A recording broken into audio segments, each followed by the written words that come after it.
Hello students, today we are going to learn a wonderful lesson, Opportunities for Youth. It is the prose lesson. It is written by Jawaharlal Nehru. It is written by Jawaharlal Nehru. Who is Jawaharlal Nehru?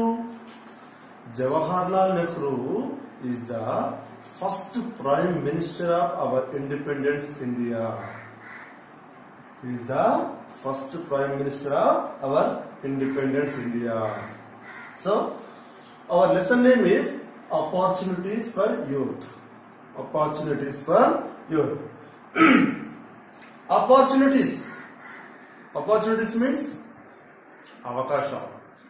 For youth, ante yuvataku avakashalu.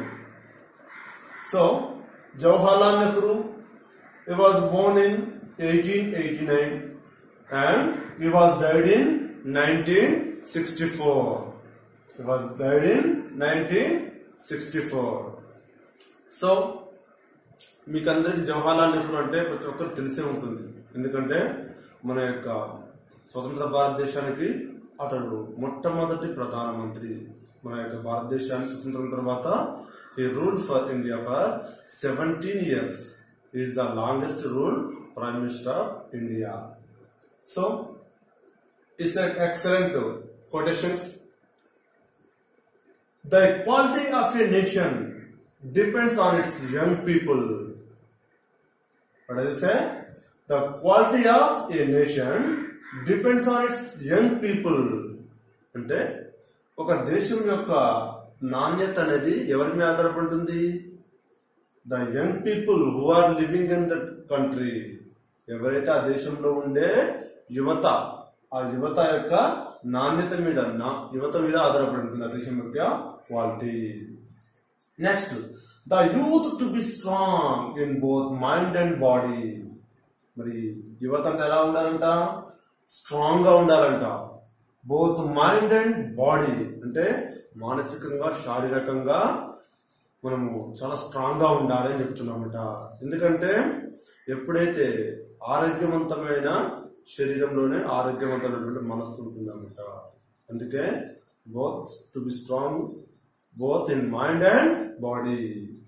Next, the youth, if they want to achieve success, to dream big. మరి యువత success ని సాధించాలంటే, గెలుపు సాధించాలంటే ఏం చేయాలట? Dream big. గొప్ప గొప్ప కోరికలు, గొప్ప గొప్ప కలలు కనాలన్నమాట. పెద్ద పెద్ద కలలు కనాలి. Next, thought is the root of an action. మరి ఒక పని చేయాలంటే దానికి కావాల్సినది ఆలోచన. ఆలోచన లేనిదే పని కాదు. కాబట్టి thought is the root of an action. Our lesson opportunities for is a excellent motivated speech of Jawaharlal Nehru. Jawaharlal Nehru చెప్పినటువంటి ఒక అద్భుతమైనటువంటి ఉపన్యాసమే మన యొక్క లెసన్ అన్నమాట. Opportunities for your. Okay, the page number is 66. The page number is 66 in the textbook. Students, please see the textbook and observe the textbook when I read in the lesson. Please reading. Have you ever acted impulsively without thinking about the implications of your actions? Have you ever acted impulsively without thinking about the implications of your actions? మీరు ఎప్పుడైనా sudden గా ఏదైనా ఒక పనిని ఆలోచించకుండా చేశారు, ఆ యొక్క పని యొక్క రిజల్ట్ ఎలా ఉంటుంది? మరి దాని గురించి ఎప్పుడైనా ఆలోచించాలా? ఆలోచన లేకుండా మనం కొన్ని కొన్ని పనులు చేస్తుంటాం సడన్ గా. వాటి యొక్క ఎఫెక్ట్స్ ఏ విధంగా ఉంటాయి? ఎప్పుడైనా వాటి గురించి ఆలోచించాలా? ఆలోచించకుండా పని చేస్తే ఒక్కోసారి అది సక్సెస్ కావచ్చు, చాలా వరకు మాత్రం సక్సెస్ కాకపోవచ్చు. Perhaps you bought an expensive share and later wished that you had spent the money on books. ఒక్కోసారి మనము ఆలోచించకుండా డబ్బులు వృధాగా ఖర్చు పెట్టేస్తుంటాం దేనికి పడితే దానికి. దాని తర్వాత మనం ఏం చేస్తాం, అప్పుడు కొద్దిసేపు అయిన తర్వాత ఆలోచిస్తాం, అరే ఆ యొక్క మనీని బుక్స్ కోసం ఖర్చు పెడితే అయిపోయేదేమో, దుబారా ఖర్చు పెట్టాను అని ఒక్కోసారి మనం బాధపడుతూ ఉంటాం. So controversy, have you ever made resolutions or plans that you were unable to implement? మీరు ఎప్పుడైనా కొన్నిసార్లు మనం ఒకటి అనుకుంటాం కానీ అది నెరవేరదు. మనం ఒక ప్లాన్ వేసుకుంటాం, అది యాక్షన్కి వచ్చేసరికి అది ఇంప్లిమెంట్ కాదు. అలాంటి సందర్భాలు మీకు ఎప్పుడైనా have you ever faced that situations? Maybe you decided to get up at 4 a.m. every day, but when the alarm rang, you continued to sleep. మనం ప్రతిరోజు ఉదయం 4 గంటలకి లేచాడు వాడు, ప్రతిరోజు. అయితే మనం అలారం పెట్టుకున్నాం, అలారం మోగింది కానీ మనం లేవలేదు. అప్పుడు ఎలా ఉంటుంది మనకు? ఆ రోజు యొక్క ప్లానింగ్ మొత్తం ఏమవుతుంది? జిగ్జాగ్ అయిపోతుంది అన్నమాట. So it would be wonderful if thought and actions could be coordinated, wouldn't it? మనం అనుకునే ఆలోచన, మనం చేసే ఆలోచన, చేసే పని, ఈ రెండు కూడా కోఆర్డినేషన్ తోటి ఇంటిగ్రేషన్ అయితే మనకు అద్భుతంగా ఉంటుంది. అవునా కదా? మనం చేసే ఆలోచన మరియు చేసే పని రెండు కూడా కోఆర్డినేషన్, సమన్వయం ఉండాలి. ఉన్నప్పుడు మాత్రం ఆ వర్క్ అనేది, ఆ యాక్షన్ అనేది సక్సెస్ అవుతుంది, 100% సక్సెస్ అవుతుంది. So as a young citizen of India, try to visualize the progress of the country over the next few decades in the social, economic and political fields. What role can the youth play in the development of the nation? Read on to find out. As a young citizen of India, try to visualize the progress of the country over the next few decades in the social, economic and political fields. Decade means the period, 10 years of period is called decade. మరి రాబోయే దశాబ్దాల్లో మరి మన India దాని యొక్క development ఏ విధంగా ఎలా ఉండబోతుంది, సోషల్గా, ఎకనామిక్గా, పొలిటికల్గా, ఈ ఫీల్డ్స్లో, అంటే సామాజికంగా, ఆర్థికంగా, రాజకీయంగా ఫ్యూచర్ ఇండియా ఎలా ఉండబోతుంది, మన యొక్క సిటిజన్, ఒక యూత్ అనేటువంటి యూత్ యొక్క రోల్ ఏంటి ఆ యొక్క డెవలప్మెంట్లో, ఆ కంట్రీస్ యొక్క డెవలప్మెంట్లో ఉండాలి కదా. మన యొక్క భాగస్వామ్యం అనేది ఉండాలి. ఒక కంట్రీ యొక్క డెవలప్మెంట్లో యూత్ యొక్క రోల్ చాలా ఉంటుంది. So what role can the youth play in the development of the nation? మరి దేశం యొక్క అభివృద్ధిలో యువత యొక్క పాత్ర ఏ విధంగా ఉండబోతుంది? So read on to find out. మన యొక్క పాత్ర అనేది, యువత యొక్క పాత్ర అనేది ఏ విధంగా ఉండబోతుందో ఈ యొక్క లెసన్ ద్వారా మనం నేర్చుకుందాం. Our lesson name is opportunities for youth. So about the author, మన యొక్క జవహర్లాల్ నెహ్రూ, మన యొక్క ఆథర్ గురించి 2 విషయాలు నేర్చుకుందాం. Jawaharlal Nehru was the first Prime Minister of India. He was born in Allahabad.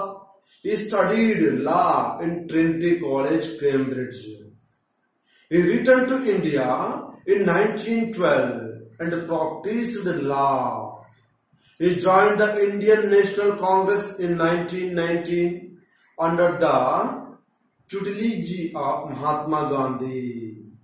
As Prime Minister, Nehru was one of the leading figures of the non-aligned movement. He was a staunch advocate of socialism. He was also a gifted writer. His works include Letters from a Father to His Daughter. It is written in 1929. Next, Glimpses of World History is written in 1934. An autobiography is written in 1936. And The Discovery of India, it is written in 1946. These books reflect the depth of his knowledge on Indian culture and civilization and his vision of the future.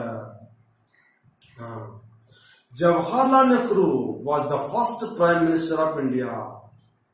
Who is Jawaharlal Nehru? Jawaharlal Nehru was the first Prime Minister of our independence India. He was born in Allahabad. Where is Allahabad? It is in Uttar Pradesh. He studied law in Trinity College, Cambridge. He studied law. Law means lawyer course. He was studied law in Trinity College, Cambridge. Cambridge, where is Cambridge? Cambridge, it is in England. England ఉన్నటువంటి Cambridge లో అతను Trinity college లో లా అనేది చదవడం జరిగింది. He returned to India in 1912 and practiced law. మరి అతను ఇండియాకి ఎప్పుడు వచ్చాడు? మరి లా చదివిన తర్వాత 1912 లో he returned to India and practiced law in India. ఇండియాకి వచ్చిన తర్వాత కూడా అతను ఇండియాకి రాగానే లాయర్ గా ప్రాక్టీస్ మొదలు పెట్టిండు 1912 లోనే. He joined the Indian National Congress in 1919 under the tutelage of Mahatma Gandhi. Tutelage means training. He joined Indian National Congress in 1919.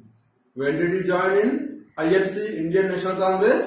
In 1919. Next, under the tutelage of Mahatma Gandhi. మరి అప్పుడు ఎవరు famous leader అంటే మహాత్మా గాంధీ అన్నమాట. మహాత్మా గాంధీ యొక్క ఆధ్వర్యంలో అతను 1919 లో Indian national Congress, భారత జాతీయ కాంగ్రెస్ లో చేరడం జరిగింది.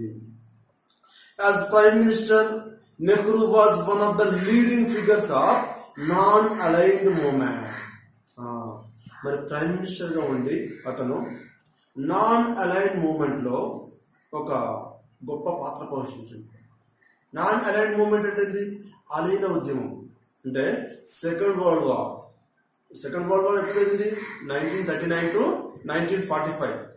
సెకండ్ వరల్డ్ వార్ తర్వాత ఏమైతే అంటే ప్రపంచంలో రెండు ఒక గ్రేట్ ఏమంటాం రెండు కూటమి ఏర్పడ్డాయి. ఒకటి రష్యా ఆధ్వర్యంలో USSR, ఇంకొకటి అమెరికా ఆధ్వర్యంలో పనిచేసే ఒక కూటమి.